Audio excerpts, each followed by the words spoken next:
조선시대 저승사자의 실체, 사람들이 몰랐던 충격적인 진실. 조선시대 사람들에게 가장 두려움의 대상이었던 저승사자, 그 실체는 무엇이었을까요? 단순한 죽음의 사자가 아닌 다양한 모습과 역할을 가진 저승사자들의 놀라운 진실을 공개합니다.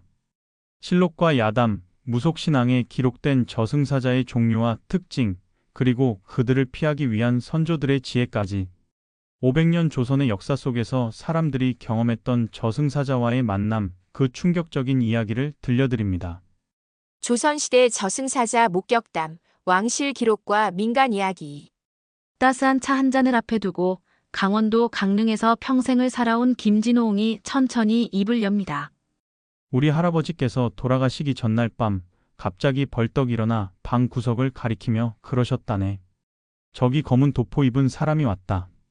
이제 가야 할 시간이구나. 그날 밤으로 돌아가셨지. 조용히 듣고 있던 민속학자 이영수 교수가 고개를 끄덕입니다. 조선시대 기록을 보면 저승사자에 대한 목격담이 놀랍도록 많습니다. 특히 왕실 기록에도 남아있지요. 낡은 책을 펼치며 이 교수가 계속합니다. 숙종 때 기록을 보면 임금이 병석에 누웠을 때 푸른 옷을 입은 사자가 보인다고 말씀하셨다는 내용이 있습니다. 더 놀라운 것은 영조가 사도세자를 뒤주에 가두었을 때 궁녀들이 검은 그림자들이 궁 주변을 맴돈다고 증언한 기록도 있어요. 한의사 출신 박준철가 말을 보탭니다.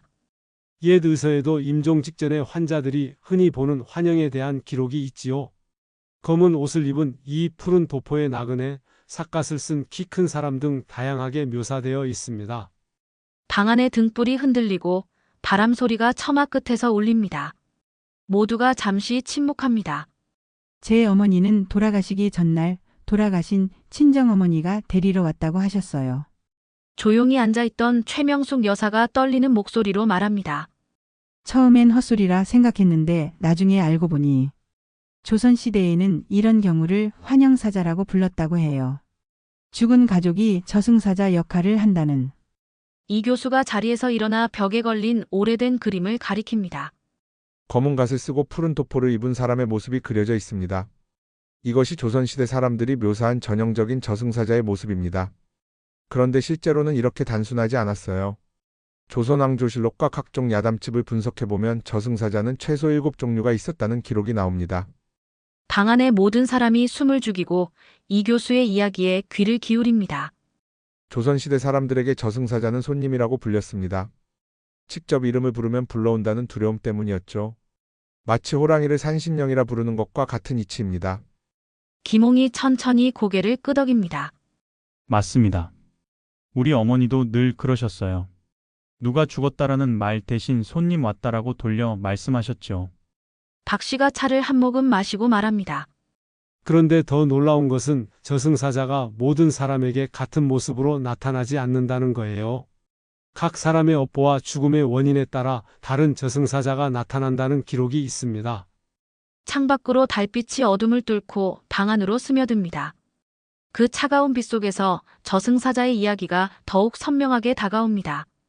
저승사자의 다양한 모습과 역할, 일반인이 몰랐던 7가지 종류.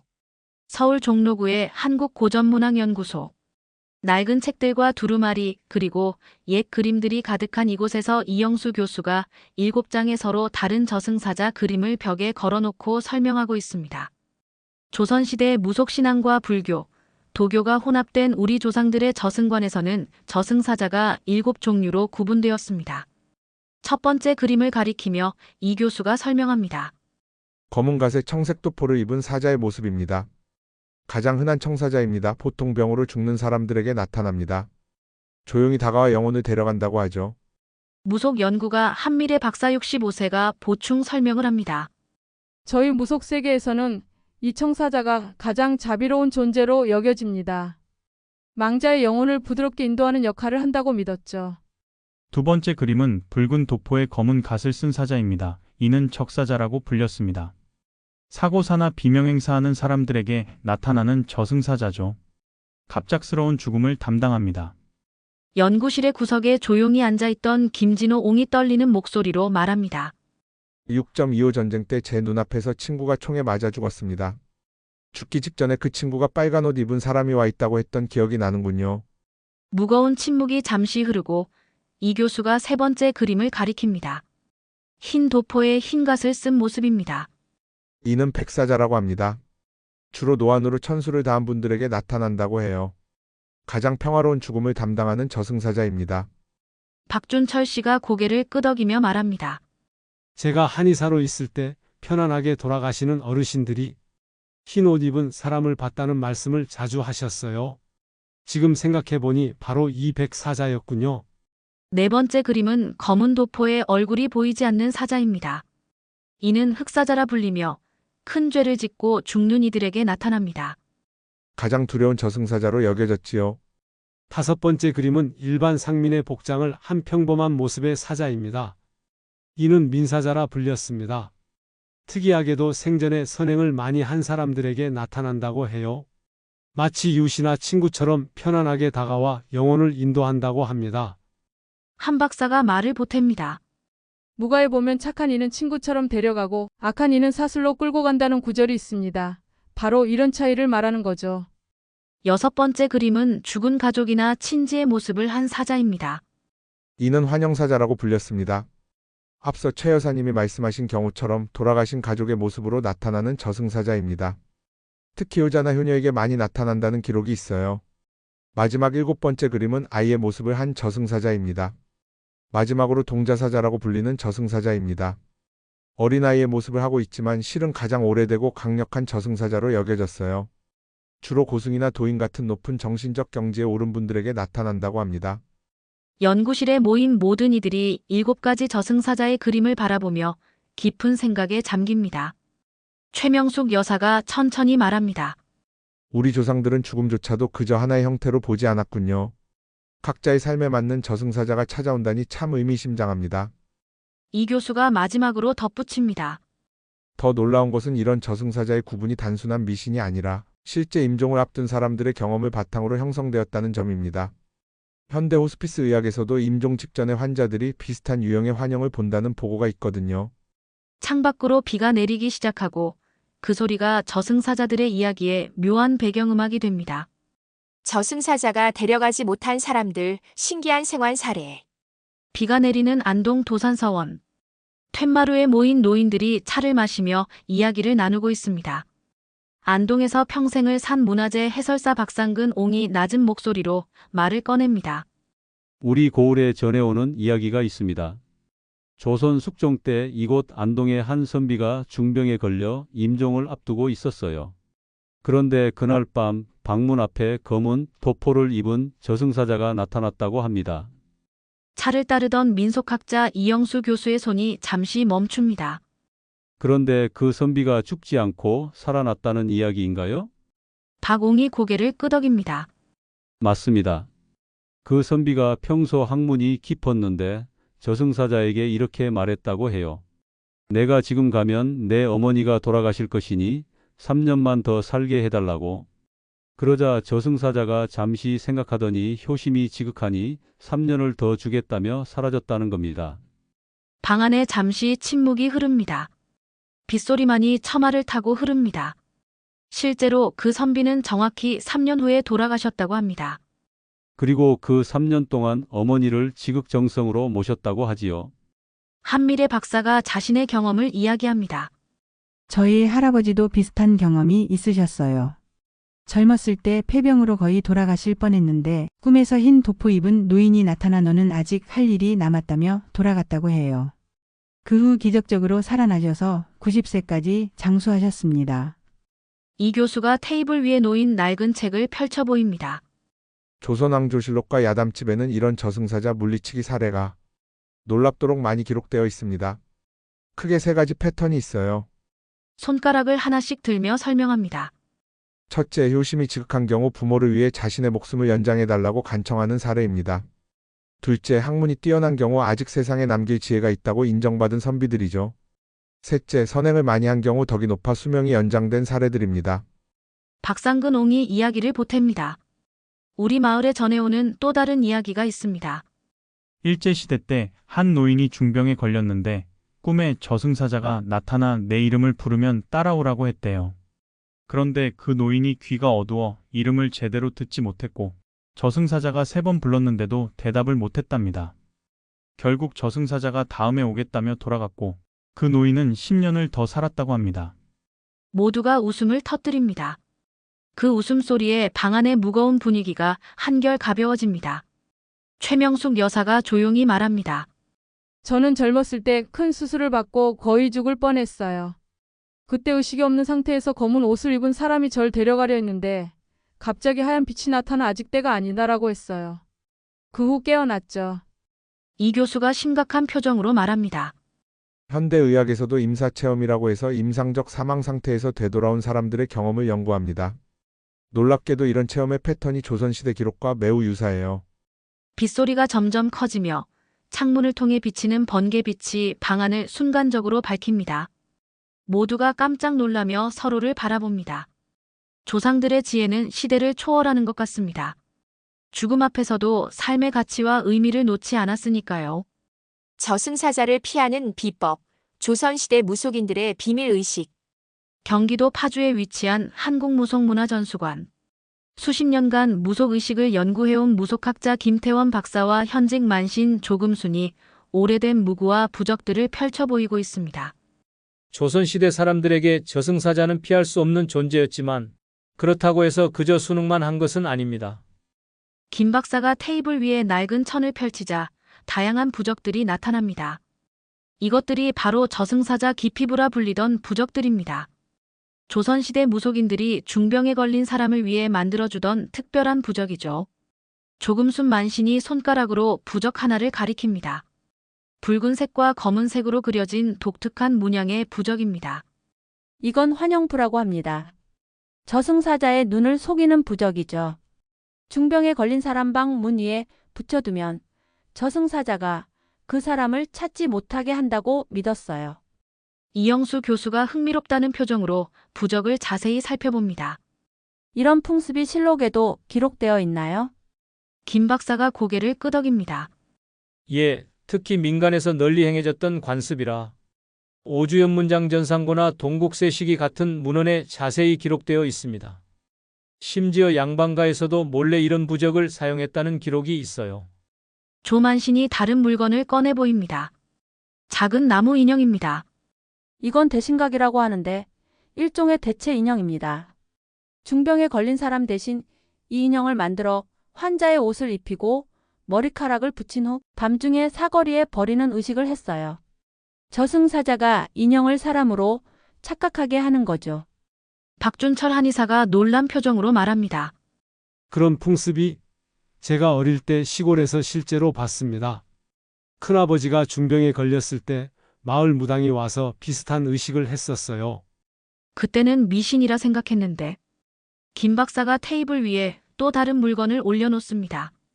작은 종과 방울이 달린 도구입니다. 이건 사자경종이라고 합니다. 저승사자가 오는 소리를 들으면 이 종을 흔들어 저승사자를 놀라게 한다고 믿었죠. 소리에 놀란 저승사자가 잠시 물러나게 되고 그 시간 동안 환자에게 수명주라는 특별한 약을 먹였다고 해요.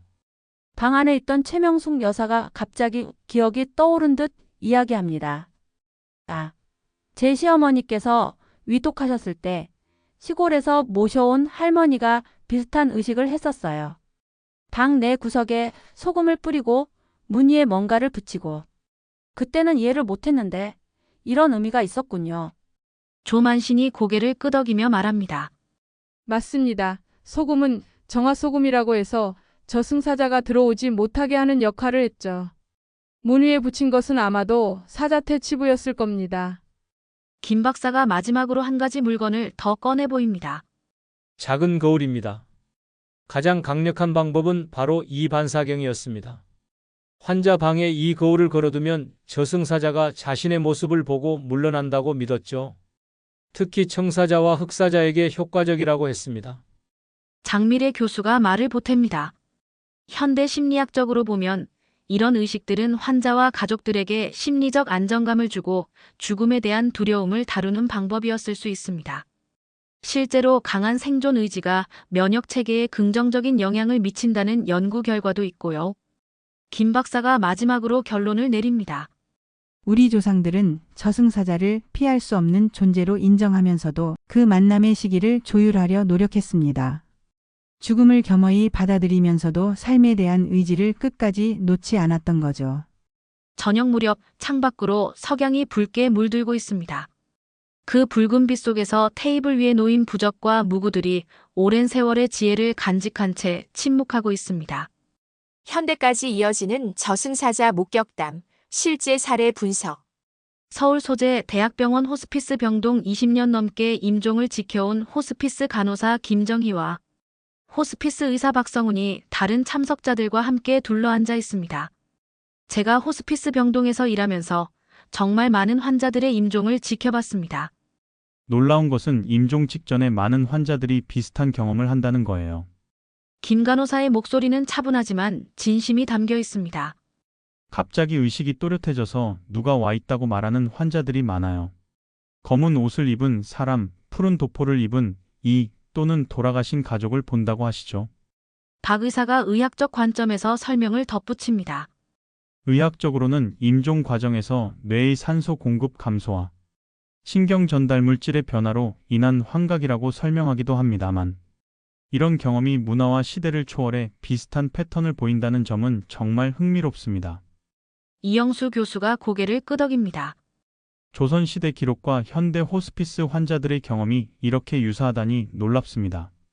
특히 저승사자의 모습에 대한 묘사가 500년이 지났는데도 거의 같다는 점이 가장 인상적이네요. 김 간호사가 실제 사례를 이야기합니다. 몇 년 전에 90대 할머니 환자가 계셨어요. 그분이 임종 직전에 갑자기 또렷한 정신으로 저에게 말씀하셨어요. 이 방에 흰옷 입은 할아버지가 와 있어 내 남편이야. 그런데 정말 신기하게도 그분의 남편은 40년 전에 돌아가셨고 제가 그 사실을 전혀 몰랐거든요. 나중에 가족들에게 확인했더니 맞다고 하더군요. 노인복지학을 연구해온 최동진 교수가 말을 보탭니다. 저는 요양원에서 임종을 맞이하는 노인분들을 연구해 왔는데요. 많은 분들이 임종 전에 저승사자에 대한 언급을 하십니다. 현대 사회에서 자란 젊은 세대들은 이런 개념에 익숙하지 않은데, 특히 80대 이상 노인분들은 여전히 전통적인 저승사자 관념을 갖고 계시더군요. 박 의사가 의학 저널을 펼쳐 보입니다. 최근 국제학술지에 발표된 연구에 따르면 임종 경험은 문화적 배경에 따라 다양하게 나타납니다. 서양에서는 밝은 빛이나 터널 경험을 많이 보고하는 반면 동아시아에서는 특정 인물을 만나는 경험이 더 많이 보고된다고 해요. 김진호 옹이 자신의 부인에 대한 이야기를 조용히 시작합니다. 제 아내가 5년 전에 돌아가셨을 때 마지막 말씀이 문 앞에 손님이 와 있어였습니다. 그때는 의식이 흐려져서 하는 말로만 생각했는데 지금 생각해보니 저승사자를 본 게 아닐까 싶네요. 방 안에 잠시 침묵이 흐릅니다. 창밖으로 저녁 노을이 붉게 물들고 있습니다. 최명숙 여사가 손을 들고 질문합니다. 혹시 현대의학에서는 이런 임종 경험이 왜 문화권마다 비슷한 패턴을 보이는지에 대한 설명이 있나요? 박 의사가 깊은 생각에 잠겼다가 대답합니다. 확실한 답은 없습니다. 하지만 인간의 뇌가 죽음이라는 극한 상황을 처리하는 방식이 보편적일 수 있다는 가설이 있어요. 또한 문화적 기대와 믿음이 실제 경험에 영향을 미친다는 연구도 있고요. 이 교수가 결론을 내립니다. 어쩌면 저승사자는 죽음이라는 두려운 순간을 인격화해서 받아들이려는 인간의 본능적인 방식일지도 모릅니다. 조선시대 사람들이나 현대인이나 죽음 앞에서는 결국 같은 인간이니까요. 저승사자의 메시지, 죽음을 넘어선 조상들의 지혜. 한국학중앙연구원 전통문화관. 창밖으로 아름다운 한국식 정원이 보이고 해질녘 붉은 노을이 드리워져 있습니다. 이영수 교수를 중심으로 지금까지 이야기를 나눈 모든 이들이 모여 있습니다. 오늘 우리가 나눈 저승사자에 대한 이야기들을 통해 어떤 메시지를 얻을 수 있을까요? 이 교수의 질문에 잠시 모두가 생각에 잠깁니다. 먼저 입을 연 것은 한의사 박준철 씨입니다. 제가 생각하기에 조선시대 사람들에게 저승사자는 단순한 두려움의 대상이 아니었던 것 같아요. 오히려 그들은 저승사자를 통해 삶과 죽음의 경계를 이해하고 더 의미 있는 삶을 살기 위한 지혜를 얻었던 것 같습니다. 김진호 옹이 고개를 끄덕입니다. 맞습니다. 우리 할머니는 늘 저승사자가 올 때 후회 없이 살았다고 말할 수 있어야 한다고 가르치셨어요. 일종의 도덕적 나침반 역할을 한 거죠. 무속 연구가 한미래 박사가 말을 보탭니다.